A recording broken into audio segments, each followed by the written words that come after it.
Hello প্রিয় বন্ধুরা, কেমন আছো? আশা করি সকলেই ভালো আছো। আবারও চলে আসলাম নতুন একটি গল্প নিয়ে। গল্পটি শেষ পর্যন্ত শুনলে তোমাদের দাঁড়িয়ে যাবে। স্ত্রী ঝর্ণা এবং ছেলে জয়কে নিয়ে তিনি বেশ সুখে দিন কাটাচ্ছেন। পরিমল সাহেব উচ্চপদস্থ পদে চাকুরি করেন। তার বয়স ৫৬ বছর, স্ত্রী ঝর্ণার বয়স ৪৮ বছর, গৃহবধূ এবং ছেলে জয় ১৮ বছরের এক টগবগে তরুণ। জয়কে নিয়ে আজকাল পরিমল সাহেবের ভীষণ চিন্তা হয়। যা দিনকাল পড়েছে, ছেলেমেয়েরা তাড়াতাড়ি নষ্ট হয়ে যাচ্ছে। তিনি সারাদিন অফিস নিয়ে ব্যস্ত থাকেন, ছেলের দিকে নজর দেওয়ার সময় পান না। তবে ঝর্ণার উপরে তার আস্থা আছে। সে ছেলের সব খোঁজ খবর রাখে। মিসেস ঝর্ণা সারাদিন সংসারের কাজ নিয়ে ব্যস্ত থাকলেও ঠিকভাবে ছেলের দেখভাল করে। জয় নতুন কলেজে ভর্তি হয়েছে। ওর যেন নতুন জন্ম হয়েছে। নিজেকে অনেক বড় মনে হয়। তুষার জয়ের খুব ঘনিষ্ঠ বন্ধু।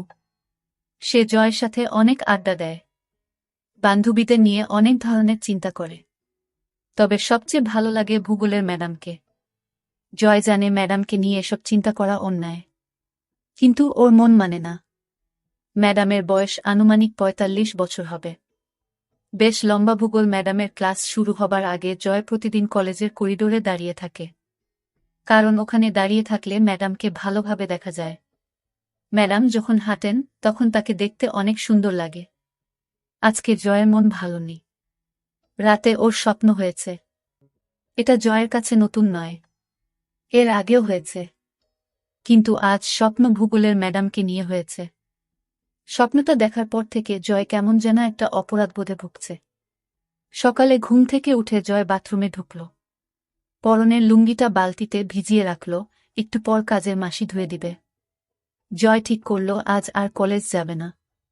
এমন সময় জয়ের মা ঝর্ণা জয়ের রুমে ঢুকল। জয়কে বলল, আজকে কলেজ যাবি না? জয় উত্তর দিল, না মা, শরীরটা ভালো লাগছে না।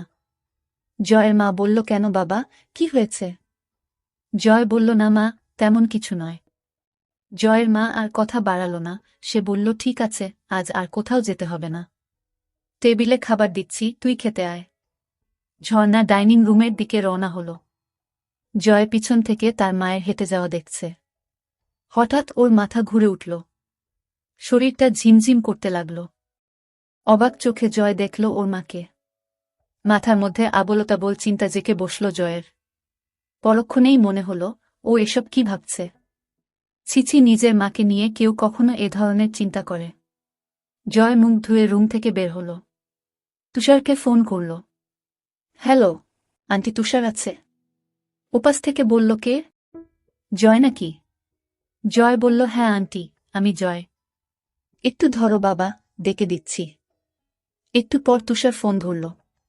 কি রে জয়, কি খবর? তুষার, আজকে কলেজ যাব না।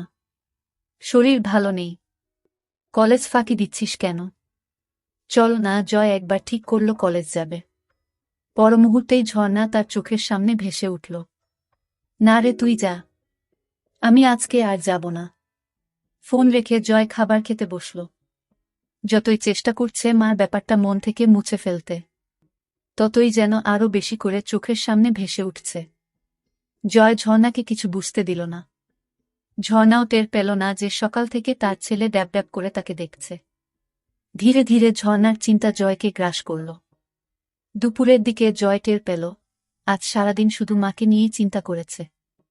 এর মধ্যে মায়ের সাথে ১ ঘন্টার মতো গল্প করেছে। কথা বলতে বলতে সে চোরা চোখে মার উপর নিচ ভালো করে দেখে নিয়েছে। জয় ভাবছে, ৪৮ বছর বয়সেও মা কত সুন্দর। মা বেশ লম্বা চওড়া মহিলা, ৫ ফুট ৪ ইঞ্চি লম্বা। একটা ব্যাপার জয়কে পাগল করে তুলেছিল। জয় নিজের রুমে শুয়ে মার কথা ভাবছে। যতই ভাবছে তত মার প্রতি এক তীব্র আকর্ষণে পাগল হয়ে উঠছে। মার গলা শুনে জয়ের চিন্তার জাল ছিন্ন হল। জয়, এই জয়। হ্যাঁ মা, বলো। আমি স্নান করতে গেলাম। কেউ এলে দরজা খুলে দিস। ঠিক আছে। হঠাৎ জয়ের মাথায় একটা দুষ্ট বুদ্ধি চাপল। স্নান করা অবস্থায় দেখলে কেমন হয়? কিভাবে দেখবে ভেবে পাচ্ছে না। হঠাৎ ওর মনে পড়ল, ওরা যখন এই বাসায় প্রথম আসে তখন মার রুমের বাথরুমে ফলস ছাদে পুরানো মালপত্র রেখেছিল। তখনই খেয়াল করেছিল ছাদে 2 ইঞ্চি একটা ছিদ্র আছে। শুধু তাই নয়, ওই বাথরুমের ছাদে তার রুমের বাথরুমের ছাদ থেকেও যাওয়া যায়। জয় এক লাফে ওর বাথরুমের ছাদে উঠে মার বাথরুমের ছাদে গেল। ছাদে একটা কাগজের কার্টুন বিছানো রয়েছে। জয়ের বুক টিপটিপ করছে, হাত কাঁপছে। কার্টুনটা সরালেই মাকে দেখতে পাবে। আস্তে আস্তে কার্টুন সরিয়ে ছিদ্র দিয়ে ভিতরে চোখ রাখল। মা এখনো বাথরুমে ঢুকেনি। জয় আর উত্তেজনা ধরে রাখতে পারছে না। ছাদে বসে মার অপেক্ষা করতে লাগল। কয়েক মিনিট পর মিসেস ঝর্ণা বাথরুমে ঢুকল। জয় নিঃশ্বাস বন্ধ করে দেখতে লাগল। ঝর্ণা টুথব্রাশে পেস্ট লাগিয়ে আয়নার সামনে দাঁড়িয়ে দাঁত ব্রাশ করতে লাগল। ঝর্ণা এবার শাওয়ারের নিচে দাঁড়িয়ে স্নান করতে লাগল।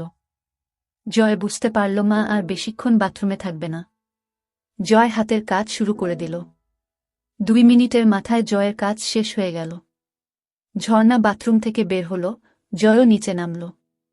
দুপুরে মা ছেলে একসাথে খেতে বসল। খাওয়ার পর জয় নিজের রুমে শুয়ে একটা বই পড়তে লাগল। বইতে মা ও ছেলের অনেক গল্প আছে। সে মজা করে গল্পগুলো পড়তে লাগল। ঘণ্টা খানেক পর জয় শুনতে পেল মার ঘরে ফোন বাজছে। ঝর্ণা ফোনে কথা জয়কে ডাকল। জয়, ঘুমাচ্ছিস নাকি? না মা, বলো। তোর বড় জেঠির শরীরটা আবার খারাপ করেছে। বাসায় কেউ নেই। তুই যা তো বাবা। আশেপাশে কোনো ডাক্তার থাকলে সাথে নিয়ে যা। জয় ঝটপট রেডি হয়ে রওনা দিল। জয় পৌঁছে দেখে জেঠির শরীর যতটা খারাপ ভেবেছিল ততটা খারাপ না। জয়ের জেঠির বয়স 50 বছরের মতো হবে। জয়কে জেঠি নড়ে উঠল। জয়, এসেছিস? জেঠি, তোমার শরীর কি খুব খারাপ? হ্যাঁ বাবা, সকাল থেকে শরীরটা খুব ব্যথা করছে। ডাক্তার ডাকব? ডাক্তার লাগবে না। এখন কেমন বোধ করছো? ওই যে বললাম, খুব ব্যথা।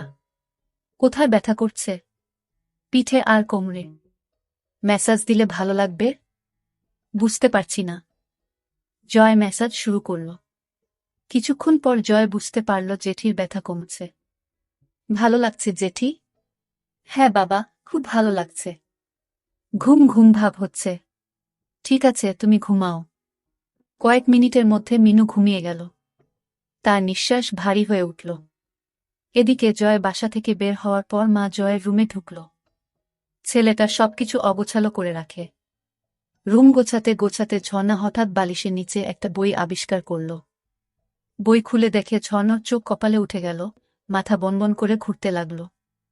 ছিছি জয়, এসব কি পড়ে? হারামজাদা, আজকে বাসায় আসো। পিঠের চামড়া তুলে ফেলব। ছিছি জয়, এত নিচে নেমে গেছে। এই বয়সেই এসব গল্পের বই পড়ে, কি মনে হাতেই ঝর্ণা পড়ার জন্য বই খুলল। পড়তে পড়তে তার 2 চোখ আবার কপালে উঠে গেল। ছিছি, এমন গল্প কেউ কিভাবে লিখতে পারে? পড়ব না করেও ঝর্ণা গল্পটা পুরো শেষ করল। গল্প পড়ে ঝর্ণা আর থাকতে পারল না। এক দৌড়ে বাথরুমে ঢুকে হড়হড় করে বমি করে দিল। মুখ ধুয়ে কিছুটা সুস্থ হয়ে বাথরুম থেকে বের হল। কথায় আছে, নিষিদ্ধ জিনিসের প্রতি মানুষের সবসময় আকর্ষণ থাকে। ঝর্ণার ক্ষেত্রেও এর ব্যতিক্রম হল না। সে ঠিক করল বইটা তার কাছে রাখবে।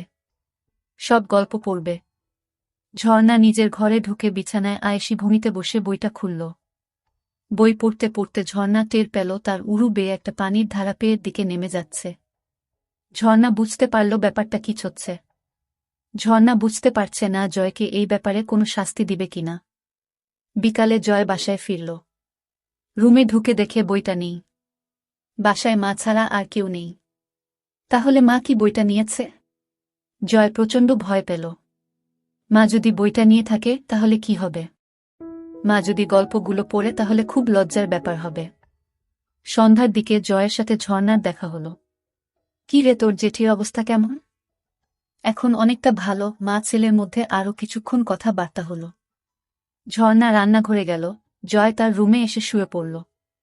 চোখ বন্ধ করতেই ঝর্ণার কথা ভাবতে লাগল। ওদিকে ঝর্ণা রান্নাঘর থেকে নিজের ঘরে যেয়ে বাকি গল্পগুলো পড়তে লাগল। বেশিরভাগ গল্পই মাছেলের নিয়ে। ঝর্ণা গরম হয়ে গেল। কি করবে ভেবে পাচ্ছে না। ঝর্ণা কি করবে? রান্নাঘরে বেগুন নেই। হঠাৎ মাথায় একটা বুদ্ধি এলো। ঝর্ণার মাথা খারাপ হয়ে গেছে, কি করছে নিজেই জানে না। হাতের কাছে মোম ছিল। সেটা দিয়ে সেদিনের মতো কাজ সারল। সন্ধ্যার পরে জয় আড্ডা মারতে বের হল। এই ফাঁকে ঝর্ণা জয়ের রুমে ঢুকল। খুঁজতে খুঁজতে বিছানার নিচে কিছু সিডি পেল।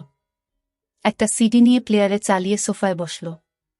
ঝর্ণা অবাক হয়ে দেখছে, আড্ডায় জয়ের বন্ধুরা মেয়ে ছাড়া অন্য কোনো কথা বলে না।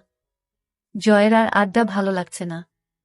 এই মুহূর্তে মাকে দেখতে ভীষণ ইচ্ছা করছে। সে বাসায় চলে এলো। এদিকে ঝর্ণা শুয়ে তার ছেলের কথা ভাবছে। মুহূর্তেই আবার ভাবছে, ছিস ছিস, নিজের ছেলেকে এসব কি ভাবছি। ধীরে ধীরে জয়কে নিয়ে তার ভাবনা প্রখর হতে লাগল। পরিমল সাহেবের বয়স হয়েছে। এখন আর আগের মতো ঝর্ণাকে তৃপ্তি দিতে পারে না। কখনো কখনো ঝর্ণার চরম পুলক হওয়ার আগেই পরিমল সাহেব হাঁপিয়ে যায়। সব মিলিয়ে ধীরে ধীরে ঝর্ণার সমস্ত ভাবনা জুড়ে তার ছেলে জয় এসে পড়ল। রাতে ঝর্ণা ও জয় একসাথে খেতে বসল। ঝর্ণা আর চোখে লক্ষ্য করল জয় ড্যাব ড্যাব করে তাকে দেখছে।